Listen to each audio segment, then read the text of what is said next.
তুমি তুমি এখানে? দাদা, তুমি বেঁচে, তুমি তুমি এখানে? তুমি জানো তোমার বাড়ির লোক কি ভাবে? তুমি জানো দিদি?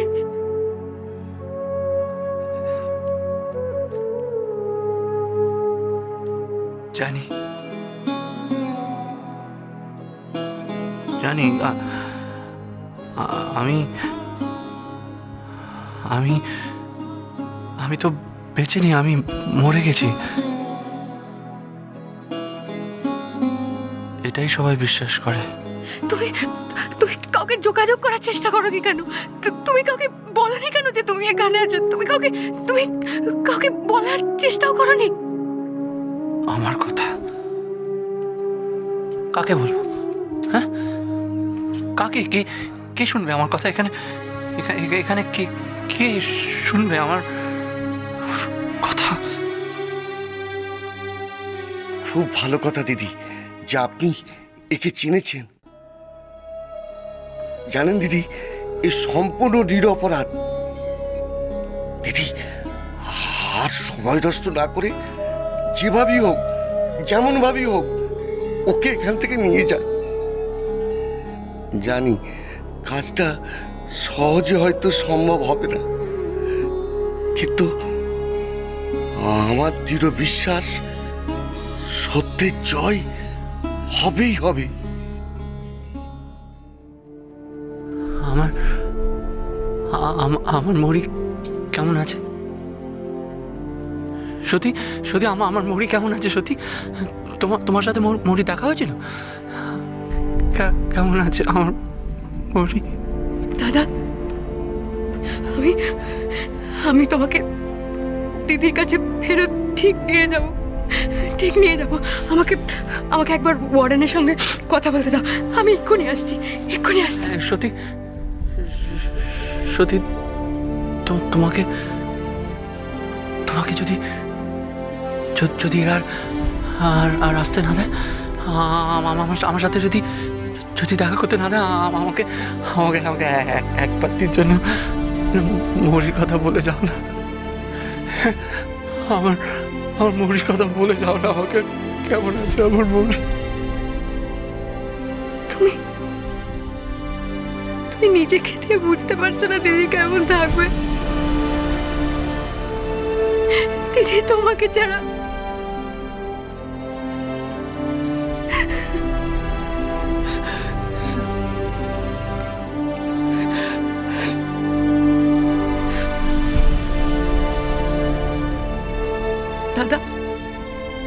দাদা, তুমি নিশ্চিন্ত থাকো, আমি ফিরে আসবই।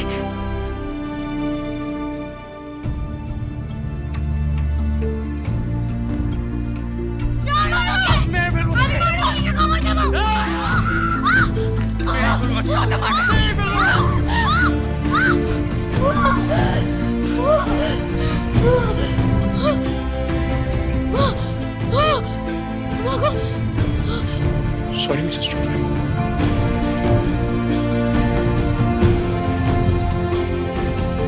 আমরা আপনার বেবিকে বাঁচাতে পারিনি।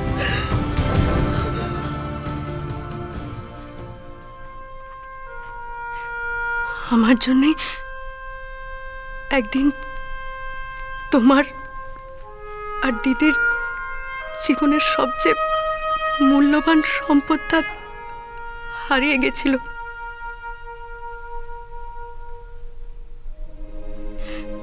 শুধু আমার জন্যে তোমরা চেষ্টা করেও একে অপরের কাছে আসতে পারোনি।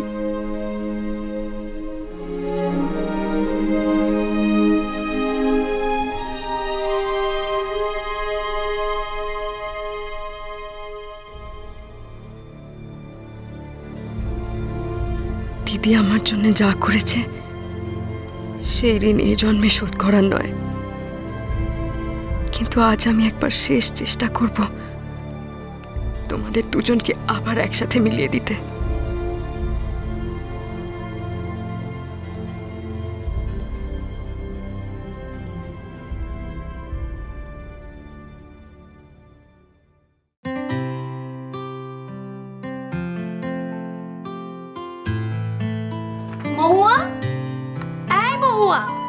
কি রে, তোর কোনো তাড়াহুড়ো নেই না? কি এত নিটিপিটি করছিস? বলছি শোন, তুই তো কলেজে যাবি আর আমি তোকে যাওয়ার সময় ড্রপ করে দেবো। আরে বাবা, চোখে লাইনারটা তো লাগাতে দিবি। বড্ড সাজগোজ বেড়েছে, চল। তো মারছিস কেন মাথায় বলতো? এই দিদি ভাই, চোখে একটু ফু দিয়ে দে না, লাইনারটা তাড়াতাড়ি শুকিয়ে যাবে। দে না দিদি ভাই। আয়, কোথায় তুই? দে দে দে, তাড়াতাড়ি দে। দেখি, ভালো করে দিবি। নে, হয়ে গেছে, চ চ। দিদি ভাই, তুই দিদি ভাই, ওরে বাবা রে, পড়ে যাবো, পড়ে যাবো। ও মা গো, এই দিদি ভাই, এই কি হচ্ছে নাকি মহুয়া এই সময়? পাগলি একটা। দেখলি তো শাড়িটা কুচকে গেল। এরকম কেউ করে নাকি? কুচকে যাক শাড়ি, নষ্ট হয়ে যাক।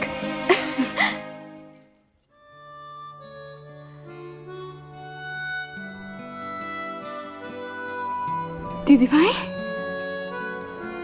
কতদিন পরে আমি আমি আবার সেই হারিয়ে যাওয়া দিদিটাকে খুঁজে পেয়েছি।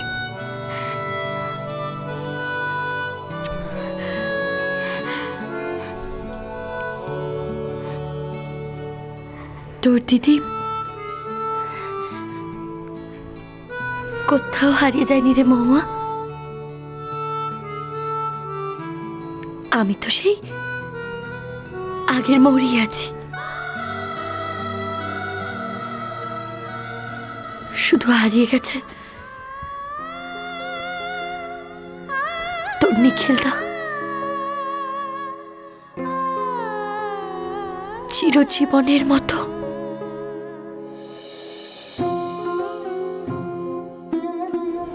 এখন আমি সাদা শাড়ি পরি বা রঙিন শাড়ি,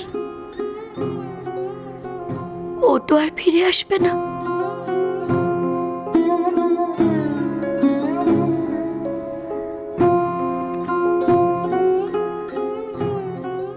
আচ্ছা, আপনি আমার কথাটা বিশ্বাস করছেন না কেন বলুন তো? আমি বারবার বলছি আমি ওনাকে পার্সোনালি চিনি, উনি নিখিল চৌধুরী।